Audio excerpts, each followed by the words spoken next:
বন্ধুরা আমার, তরুণ যুবকেরা আমার, যদি আপনি আল্লাহর হয়ে যান, আল্লাহ আপনার হয়ে যাবে। কিতাবের মধ্যে দেখতে পাওয়া যায়, মাল্লাহুল মাওলা ফালাহুল কুল। বান্দা যখন আল্লাহর হয়ে যায়, কুল মাখলুকাত তার গোলাম হয়ে যায়। মান কানা লিল্লাহি কানা আল্লাহু লাহু, যে বান্দা আল্লাহর হয়ে যায়, স্বয়ং আল্লাহ তার হয়ে যান। হে তরুণ যুবকেরা, হে আমার মুরব্বিয়ানেরা, শুনে রেখে দেন, যখন কোনো বিপদ আসে, ভাইরা আমার তরুণ যুবকেরা, যখন কোনো বিপদ আসে, যখন কোনো গজব আসে, আমরা সেটা গজব মনে করি, বিপদ মনে করি। তবে মনে রাখবেন, বেঈমানদের জন্য কোনো বিপদ আসলে সেটা হয় গজব। বেঈমানদের জন্য কোনো আল্লাহর পক্ষ থেকে কোনো যখন আঘাত আসে, সেটা হলো গজব। আর যদি সেই আঘাতটা ইমানদারদের জন্য হয়, সেটা হলো আল্লাহর রহমত। সেই রহমতের মাধ্যমে আমার আল্লাহ তাদের সম্মান ইজ্জতকে বাড়িয়ে দেন। বন্ধুরা আমার, তরুণ যুবকেরা আমার, আজকে ফিলিস্তিনের জমিনে তাকিয়ে দেখুন, প্রায় 36,000 মানুষ শহীদ হয়েছে। আপনি কি বলবেন গজব নাকি? না না না, আপনি এটা গজব বলতে পারবেন না। বন্ধুরা আমার, দুবাইয়ের বুকে বিশাল বন্যা হলো, আপনারা দেখেছেন ভাই আমার, 8,500 কোটি টাকা তাদের ধ্বংস হলো, বহু মানুষ মারা গেল। আপনি এটাকে কি বলবেন? দুবাইয়ের বুকে কে নামাজি ছিল না? দুবাইয়ের বুকে কি আল্লাহওয়ালা মানুষ ছিল না? ফিলিস্তিনের জমিনে এত মানুষ শহীদ হলো, তাদের মধ্যে কি নামাজি ছিল না? বড় বড় নামাজি, তাদের ঈমানের তেজ আমাদের থেকে অনেক বেশি। তারা বাইতুল মুকাদ্দাসের জন্য লড়াই করে যাচ্ছে, কিন্তু তারা যে শহীদ হচ্ছে, হে তরুণ যুবকেরা, সাহাবাদের থেকে ভালো মানুষ এই পৃথিবীর জমিনে, ভাই আমার, নবীরা ছাড়া, রাসূলরা ছাড়া সাহাবাদের থেকে ভালো মানুষ কি আর কেউ হতে পারে? না না, কত সাহাবী কত নির্মমভাবে শহীদ হয়েছিলেন, কথা ঠিক না ভুল? হযরতে আব্বাস রাদিয়াল্লাহু তাআলা আনহু, আল্লাহর নবীর সাহাবী, হযরতে ভাই আমার, তারা শহীদ হয়েছিলেন। হযরতে আলী মুর্তজা কারামাল্লাহু ওয়াজহুহু, তিনিও শহীদ হয়েছিলেন। হযরতে ওমর ফারুক রাদিয়াল্লাহু তাআলা আনহু, তিনিও শহীদ হয়েছিলেন, কথা ঠিক না ভুল? হযরতে হামজা রাদিয়াল্লাহু তাআলা আনহুর কলিজাখানাকে বের করে নিয়ে চিবিয়েছিল হিন্দা, কত মর্মান্তিক ভাবে তাকে শহীদ করা হয়েছিল। ভাইরা আমার, তরুণ যুবকেরা আমার, হে আমার মুরব্বিয়ানেরা, শুনে রেখে দিন বাবা, আল্লাহ তাদের উপর রাজি, রাদিয়াল্লাহু আনহু ওয়া রাদু আনহু, আল্লাহ তাদের উপর রাজি, তারাও রাজি। হে তরুণ যুবকেরা, কিন্তু আমার আল্লাহ তাদের পরীক্ষা নেন। বন্ধুরা আমার আল্লাহ তাই কোরআন মাজিদের মধ্যে জানিয়ে দেন, ইয়া আইয়ুহাল্লাযীনা আমানু, হে বিশ্বাসী বান্দারা, লা তুলহিকুম আমওয়ালুকুম ওয়ালা আওলাদুকুম আন যিকরিল্লাহ, তোমরা আল্লাহর ইবাদত ভুলে যেও না, আল্লাহর উপাসনা তোমরা ছেড়ে দিও না। তোমাদের মালমাতা সম্পদ, সন্তান সন্ততি সম্পদ মালমাতা পেয়ে, লা তুলহিকুম আমওয়ালুকুম ওয়ালা আওলাদুকুম আন যিকরিল্লাহ ওয়া মান ইয়াফআল যালিকা, ভাই আমার, যদি তোমরা এটা করো, তাহলে তোমরা, আমার আল্লাহ বললেন, ওয়া মান ইয়াফআল যালিকা ফাউলাইকা হুমুল খাসিরুন, তাহলে তোমরাই ক্ষতিগ্রস্ত হবে, ধ্বংসপ্রাপ্ত হবে। তোমরা দুনিয়ার সম্পদ মালমাতা, ছেলে মেয়ে, বিবি বাচ্চা, আওলাদ পেয়ে তোমরা আল্লাহকে যেন ভুলে না যাও। তবে মনে রাখবে, তোমাদের মাঝে মাঝে পরীক্ষা করা হবে। ওয়ালা নাবলু আন্নাকুম বিশাইইম মিনাল খাউফি ওয়াল জু ওয়া নাকসিম মিনাল আমওয়ালি ওয়াল আনফুসি ওয়াস সামারাত ওয়া বাশশিরিস সাবিরিন।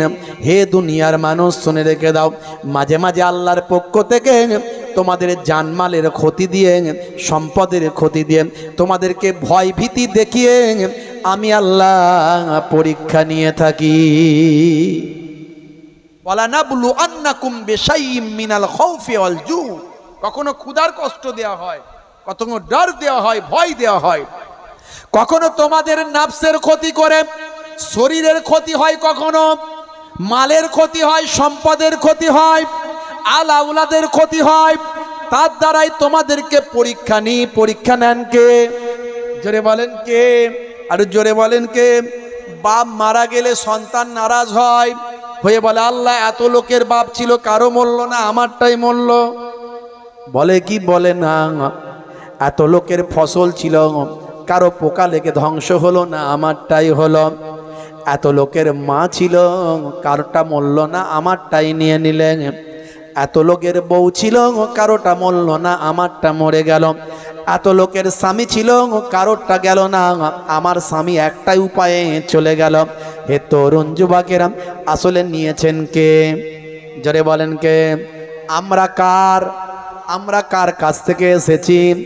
মনে করুন আপনার কাছ থেকে কেউ 500 টাকা পায়, যখন আপনাকে চেয়েছে আপনি বলতে কি পারবেন যে দিতে মন যাই দেবো, না মন যাই দেবো না? এটা কি বলা উচিত হবে?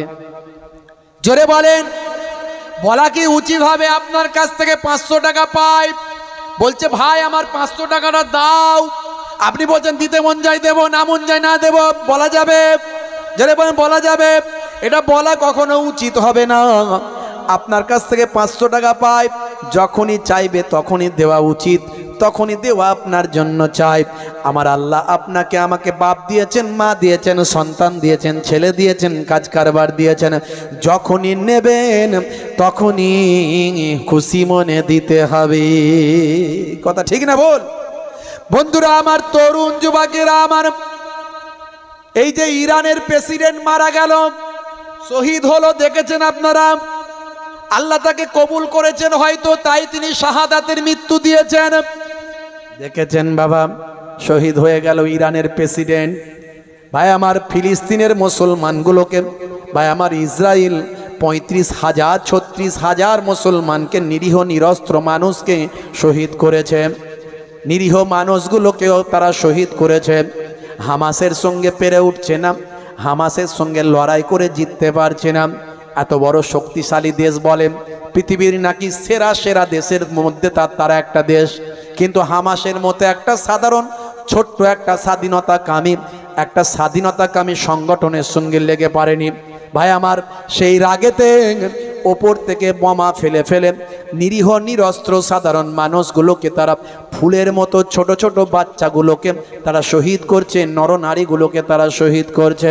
ভাই আমার, বৃদ্ধ বৃদ্ধা নিরস্ত্র মানুষগুলোকে তারা শহীদ করছে। হে তরুণ যুবকেরা, এর বিরুদ্ধে সবচেয়ে বেশি গর্জন করছিল যে দেশটা, সেই দেশটার নাম হলো ইরান। আকিদাগত মাসালাগত আমাদের সঙ্গে কিছু তফাৎ থাকতে পারে, কিন্তু তারা আল্লাহ মানে, নবী মানে, ভাই আমার, মৌলিক বিষয় তাদের সঙ্গে মিল।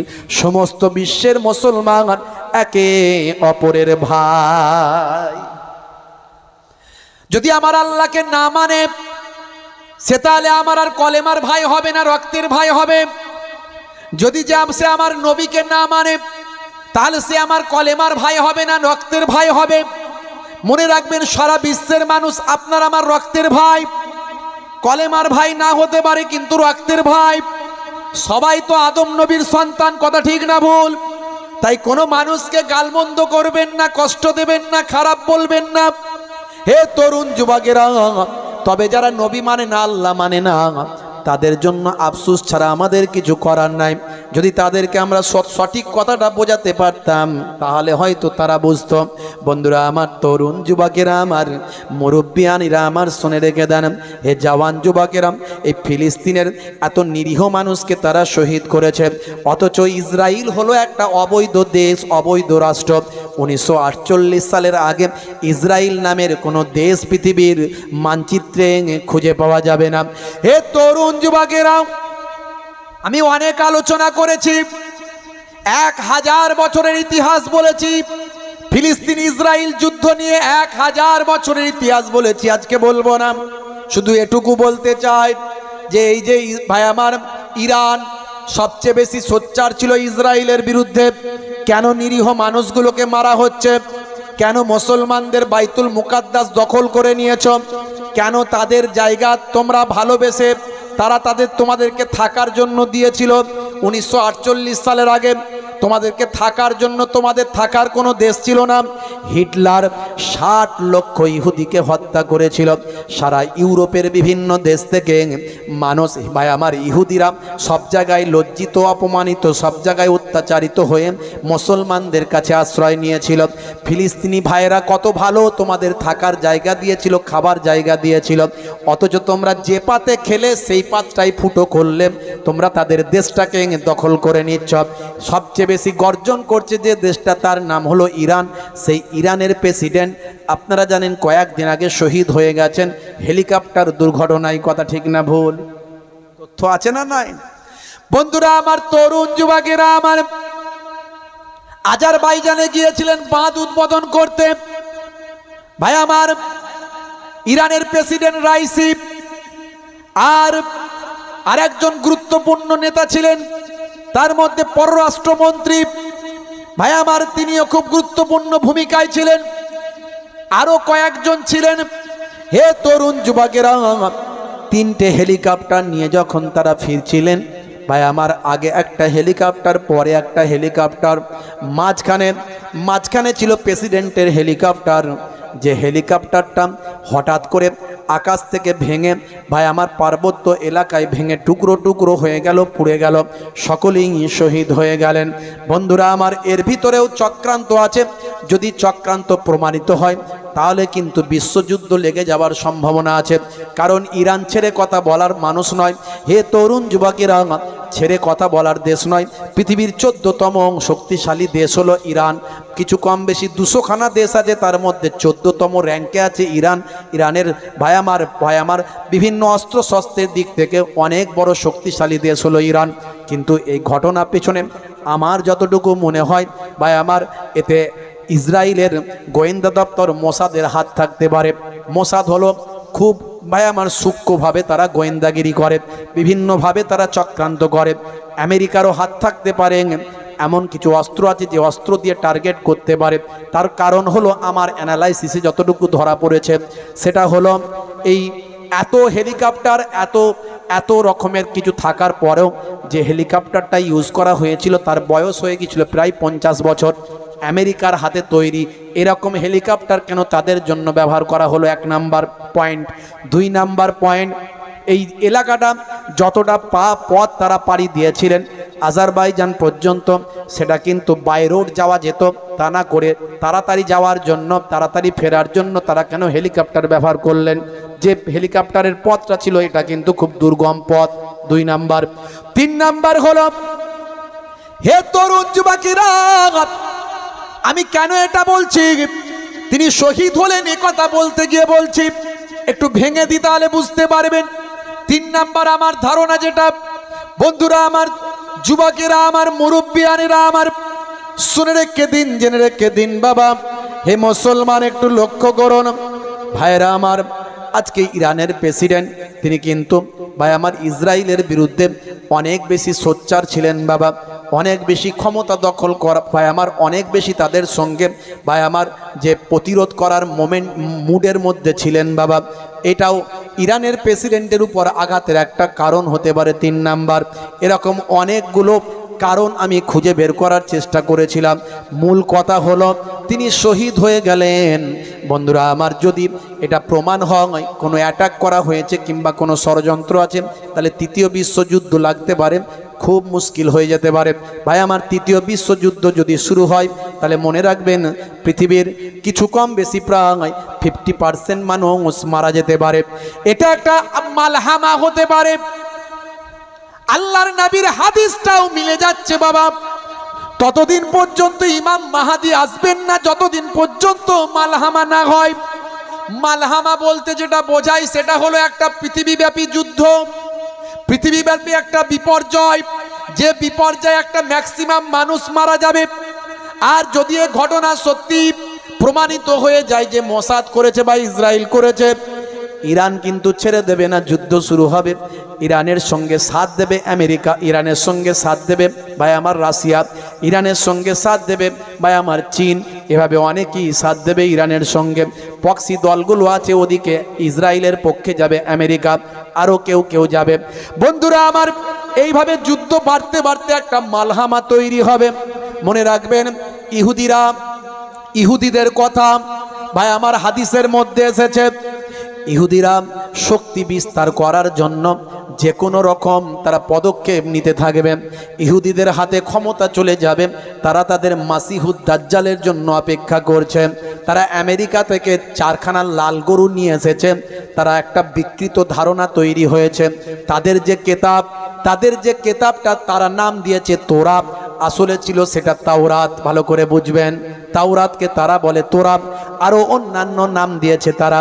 ভাইরা আমার, দাউদ নবীকে তারা বলে ডেভিড, মুসা নবীকে তারা বলে মোজেস, ঈসা নবীকে তারা বলে জিউস।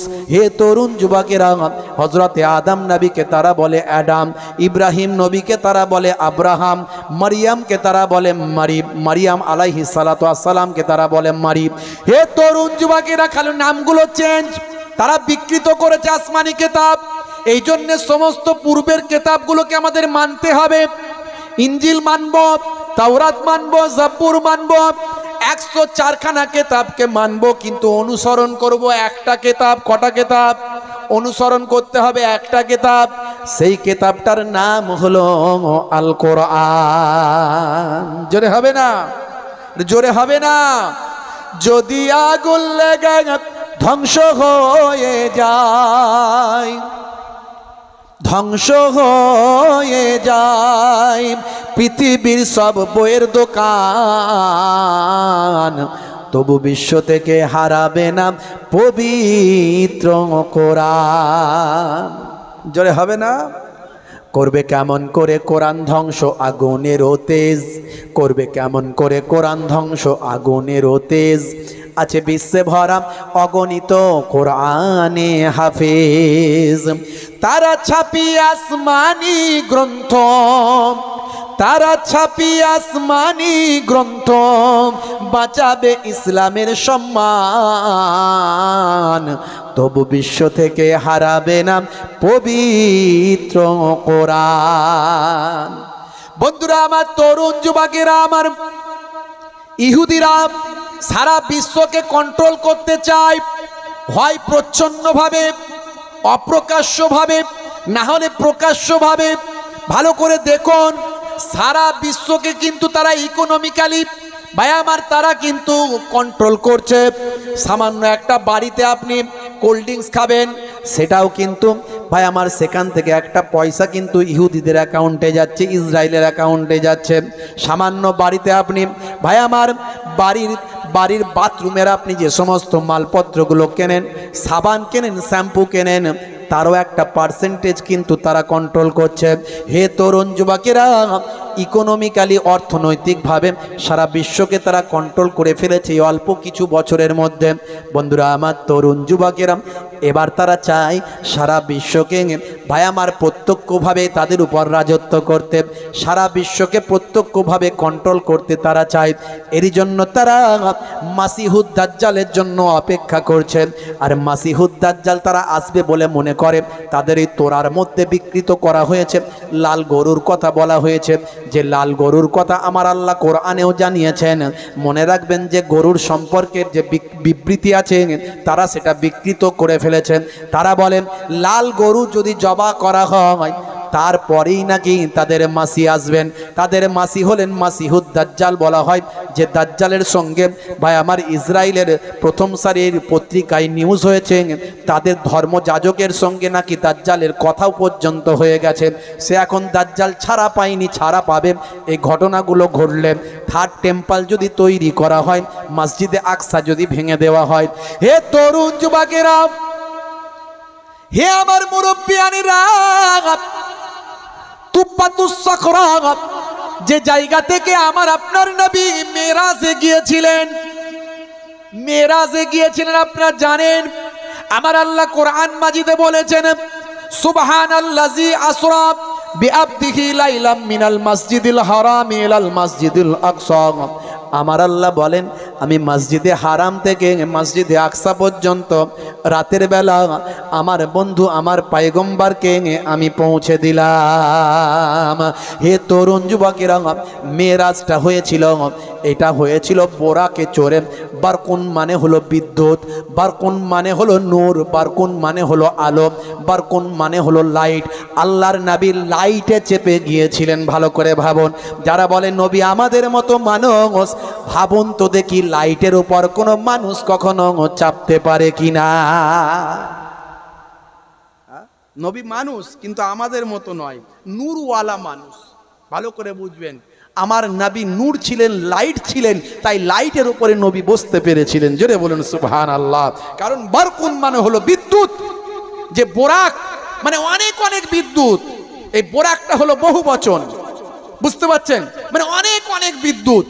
তাই যতদূর পর্যন্ত চোখ যায় বোরাকের এক কদম হয়। জোরে বলুন সুবহানাল্লাহ।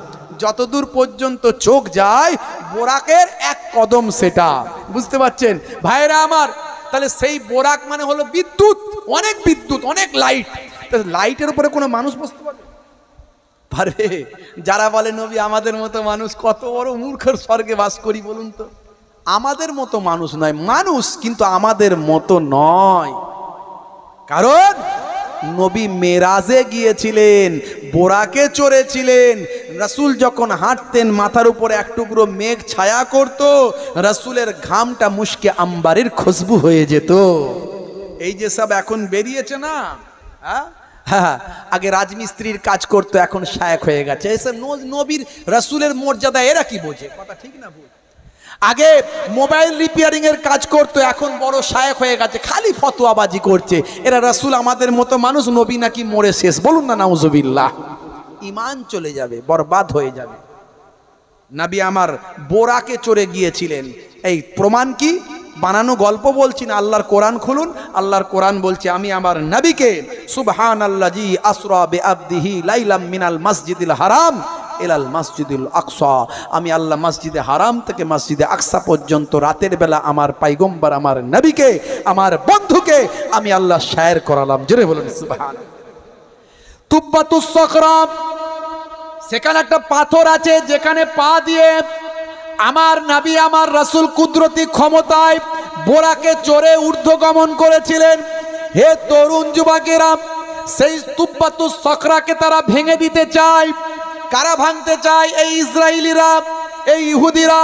সেখানে ভেঙে দিয়ে তারা একটা থার্ড টেম্পল তৈরি করবে। এই থার্ড টেম্পলটা তখনই তৈরি হবে যখন লাল গরু তারা পেয়ে যাবে, যে লাল গরু তাদের তোরার মধ্যে আছে, তারা বিকৃত করেছে। আগেই বলেছি তাওরাতে এটা নাই, তাওরাতে অন্য কথা, সেটাকে বিকৃত করে তারা বলেছেন মাসিহুদ দাজ্জাল তখনই আসবে যখন লাল গরু তারা নাকি বলি দেবে, লাল গরু নাকি জবা করবে, জবা করে সেটাকে আগুনে ভস্ম করে দেওয়া হবে, আগুনে জ্বালিয়ে দেওয়া হবে, ভস্ম করে দেওয়া হবে। হে তরুণ যুবকেরা, তারপরে থার্ড টেম্পল তৈরি করবে। থার্ড টেম্পল তৈরি করার পরেই নাকি তাদের মাসিহুদ দাজ্জাল আসবে। মাসিহুদ দাজ্জাল, বন্ধুরা আমার, সেই দাজ্জালের কথা আমরা পড়েছি। দাজ্জাল আসবে, পরীক্ষা করবে, ঈমানদারদেরকে বলবে আমার ভক্ত হও, আমাকে আল্লাহ বলে মানো।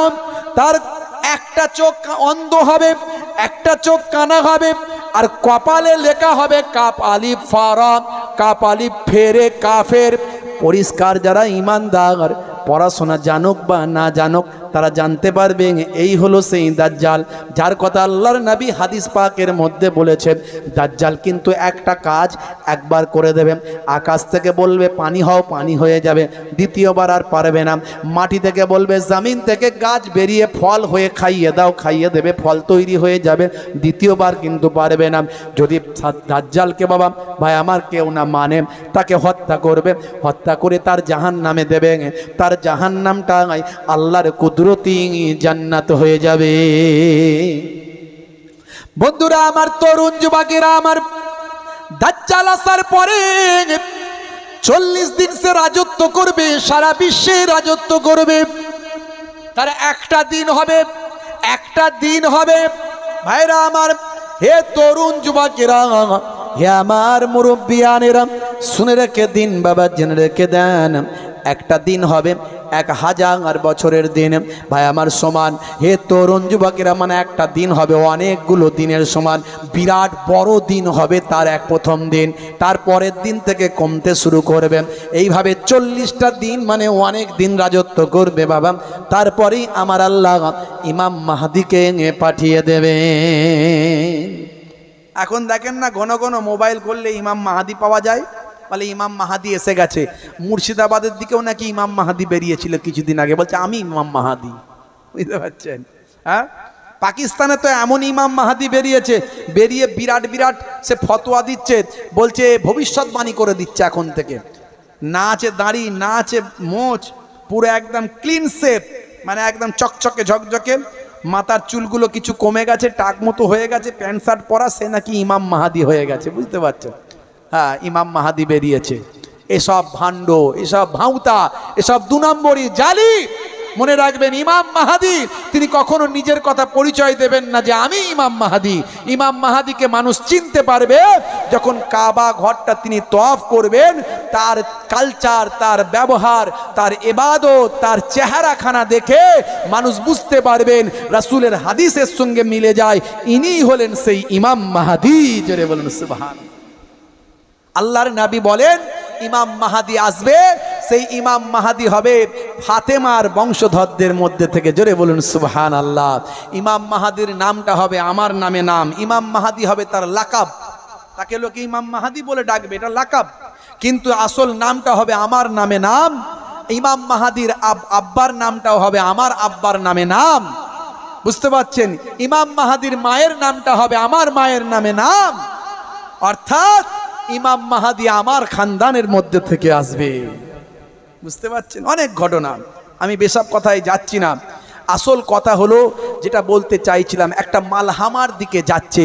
এই মালহামা যদি হয়ে যায়, মানে বিশ্বযুদ্ধ, যদি 3য় বিশ্বযুদ্ধ লেগে যায়, এই 3য় বিশ্বযুদ্ধে 50%-এরও বেশি মানুষ মারা যাবে, সমস্ত দেশ একটা একটা করে ইনভলভ হয়ে যাবে, আর সমস্ত ম্যাক্সিমাম দেশের কাছে পরমাণু অস্ত্র আছে। পরমাণু বোমা যখন চালিয়ে দেবে, কি হিরোশিমা নাগাসাকিতে ভাই আমার যে ঘটনা ঘটেছিল, পরমাণু বোমা পড়েছিল, তার থেকে আরো ভয়ঙ্কর যুদ্ধ হবে। সেখানে যে ক্ষতি হয়েছিল তার থেকে আরো ভয়ঙ্কর ক্ষতি হবে। ভাইরা আমার, আজও হিরোশিমা নাগাসাকির আকাশ দূষিত হয়ে গেছে, মানুষ জন্ম হলে এখনো বিকলাঙ্গ তৈরি হয়। ভাইরা আমার, সারা পৃথিবী অন্ধকার হয়ে যাবে, কিছুদিনের জন্য সূর্যের আলো পৃথিবীর মাটিতে আসবে না। যদি পরমাণু যুদ্ধ শুরু হয়ে যায়, সারা বাতাসটা, বায়ুটা বিষাক্ত হয়ে যাবে। এই বিষাক্ত বায়ু শ্বাস প্রশ্বাস নিয়ে মানুষ মারা যাবে, কিংবা বিকলাঙ্গ হবে, কিংবা তারা ধ্বংসপ্রাপ্ত হবে। এইভাবে সারা পৃথিবীর কিছু কম বেশি 50%-এরও বেশি মানুষ মারা যাবে। এই বিরাট মালহামা হবে, হাদিস থেকে প্রমাণ। মালহামা হওয়ার পরে তারপরে তাদের মাসিহুদ দাজ্জাল আসবে। তারা মাসিহুদ দাজ্জালের জন্য অপেক্ষা করছে। এমনকি তারা লাল গরু পেয়ে গেছে বলে কিছুদিন আগে মিডিয়ায় নিউজ হয়েছে, লাল গরু তারা পেয়ে গেছে, শুধু পরীক্ষা নিরীক্ষা চলছে যে এটাই সেই লাল গরু নাকি, এটাকেই জবাই করা হবে নাকি। আর আপনারা জানেন বাইতুল মুকাদ্দাস এখন ইহুদিদের কন্ট্রোলে আছে। যে কোনো সময় বাইতুল মুকাদ্দাসের মসজিদ তারা ভাঙতে পারে, যে কোনো সময় তুব্বাতুস সাখরা তারা ভেঙে দিতে পারে, ভেঙে দিয়ে তারা থার্ড টেম্পল তৈরি করতে পারে। অর্থাৎ মাসিহুদ দাজ্জাল আসবে, আসার পরে ইমাম মাহদি আসবে, তারপরে ইমাম মাহদিকে সাহায্য করার জন্য হযরত ঈসা রূহুল্লাহ 4থা আসমান থেকে নেমে আসবে। জোরে হবে না? এই মাসিহুদ দাজ্জালকে ধ্বংস করবে একমাত্র ঈসা রূহুল্লাহ হুজুর। ঈসা নবী আসবেন, আমার আপনার নবীর উম্মত হয়ে আসবেন। যখন আমার আপনার নবীর শান মান ইজ্জতটা ঈসা নবী শুনেছিলেন, তখন কি বলেছিলেন? হায় হায় হায়, ইয়া লাইতানি কুনতু মিন উম্মতে মুহাম্মাদিন, যদি আমি উম্মতে মুহাম্মাদি হয়ে যেতাম। আল্লাহ কবুল করে নিয়েছিলেন দোয়া। জোরে হবে না? রাসূলের রাউজা মোবারকের পাশে একটা জায়গা ফাঁকা আছে, যারা হজে গেছেন দেখে আসবেন, জায়গা ফাঁকা রাখা আছে একেবারে পর পর। আল্লাহ আমাকে নিয়ে গেছেন, আমি দেখে এসেছি। বড় ছিদ্রটা যেটা দেখবেন, তার ওপরই দয়ার নবীর নামটা লেখা আছে, রাহমাতুল্লিল আলামিনের নামটা লেখা আছে। বড় ছিদ্রটা, তার পাশে ছোট দুটো ছিদ্র আছে, একটা হলো হজরতে আবু বকর সিদ্দিক রাদিয়াল্লাহু তাআলা আনহু, আর একটা হলো হজরতে ওমর ফারুক রাদিয়াল্লাহু তাআলা আনহু। আর একটা জায়গা ফাঁকা আছে, আখেরি জামানায় ঈসা নবী আসবেন দয়ার নবীর উম্মত হয়ে, তিনি যখন ইন্তেকাল করবেন তার রওজাটা রাসূলের রওজার পাশে হবে। বন্ধুরা আমার, তরুণ যুবকেরা আমার, হে আমার মুরব্বিয়ানেরা, তাহলে আপনাকে আমাকে ভালো করে ভাবতে হবে, এই যে আমরা ক্ষতিগ্রস্ত হচ্ছি না। সারা বিশ্বে দেখুন সবচেয়ে বেশি বিপদে আছে মুসলমান। এই মালহামা হওয়ার আগে মুসলমানরা সারা বিশ্বে লাঞ্ছিত, বঞ্চিত, অপমানিত। সবচেয়ে বেশি মুসলমানরা আঘাতপ্রাপ্ত হবে শুরু হয়েছে না হয়নি? এটা কয়েক বছর আগে থেকে শুরু হয়ে গেছে। এতদিন পর্যন্ত মুসলমানেরা এত বিপদে ছিল না, এখন কিন্তু সারা বিশ্বে তাকিয়ে দেখুন মুসলমানদের উপর সবচেয়ে বেশি বিপদ আসছে। কথা ঠিক না ভুল? হে তরুণ যুবকেরা, মুসলমান আমরা লাঞ্ছিত, বঞ্চিত, অপমানিত, অসম্মানিত হচ্ছি। তার কারণ আর একটা আছে, সেটা হলো আল্লাহ এবং রাসূলের সুন্নত আমরা ভুলে গেছি। যারা আল্লাহ এবং রাসূলের সুন্নত মেনে চলবে, আমার আল্লাহ তাদের কুদরতিভাবে ইজ্জত সম্মান বাড়িয়ে দেবে। এখন আমাদের যেটা কাজ, সেটা হলো 5 ওয়াক্ত নামাজটা পড়া, রাসূলের সুন্নতটা মেনে চলা। ভাই আমার, আল্লাহর হুকুমের পায়রাবি করা, হারাম খাদ্য থেকে দূরে থাকা, মিথ্যা, জেনা, ব্যভিচার ঘরে ঘরে ঢুকে গেছে সেখান থেকে দূরে থাকা, আমাদেরকে তওবা করে আল্লাহর দরবারে ফিরে আসা, রাসূলের সুন্নতের তাবেদারি করে চলা, এগুলো হলো আমাদের এখন দায়িত্ব। হে তরুণ যুবকেরা, আর নিজের মধ্যে অহমিকা তাকাব্বর করবেন না। আপনারা আমার হৃদয় কাল্পটা ঠিক করুন, কাল্পটা ঠিক করবেন। আল্লাহর নবী বলেন, আত্তাকওয়া হাহুনা। যার কাল্পটা ভালো, তাকওয়াটা এখানেই থাকে। যার কাল্পটা ভালো, হৃদয়টা ভালো, তার সারা শরীরটা ভালো। বন্ধুরা আমার, তরুণ যুবকেরা, যে কথা বলতে দিয়ে এত দূরে এলাম, তাহলে হজরতে মুসা কালিমুল্লাহ শুধু সামান্য একটু ভুল বলে ফেললেন। কি বললেন? বলে এই জামানায় সবচেয়ে বড় জ্ঞানী মানুষ আমি। এমন সময় আল্লাহ নারাজ হলেন। আমার আল্লাহ বললেন, যাও, তোমার থেকেও বড় আরো বান্দা, আমার বড় ইবাদতকারী আছে, নাম হলো হজরতে খিজির আলাইহিস সালাম, তার কাছে গিয়ে কিছু শিক্ষা লাভ করো। আমার আল্লাহর নির্দেশ মেনে মুসা কালিমুল্লাহ তাহলে চলতে লাগলেন। সঙ্গে কাকে নিয়েছেন বলেন? নামটা বলেছি আগে, কি নাম বলেন? শুনছেন তো নাকি? শুনছেন তো নাকি? নাকি হুজুর যা বলছেন, বাপরে হুজুর, ছোট হুজুরের নাতি পিন্নগর হুজুরের পোতা মোহেবুল্লাহ হুসাইনি এসেছিল, বাপরে বাপ, একদম ঝড়ের মতো পাতা উড়িয়ে দিয়ে বেরিয়ে গেল, একদম উড়ি সর্বনাশ। ভাই কি বললো একটু বল না। ওই তো বললাম। বল না ভাই, কি বললো? খোদার কসম কি বলেছে মনে নাই? কথা ঠিক না ভুল ভাই? একটু মনে আছে তো নাকি? সঙ্গে কে গেল?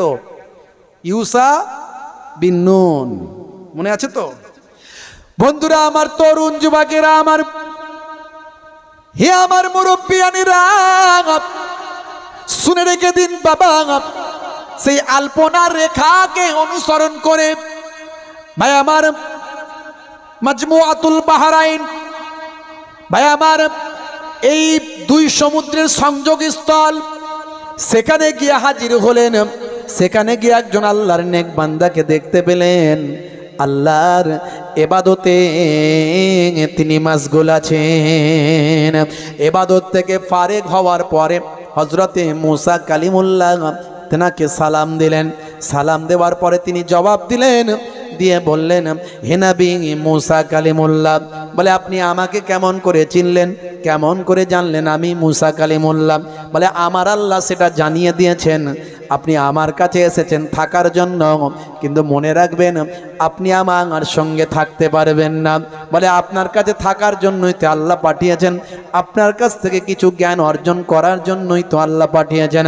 মুসা কালিমুল্লাহকে হযরতে খিজির আলাইহিস সালাম বললেন, তবে শুনে রাখুন, যদি আমার সঙ্গে আপনি থাকেন, আমার কাজ নিয়ে প্রশ্ন করা চলবে না।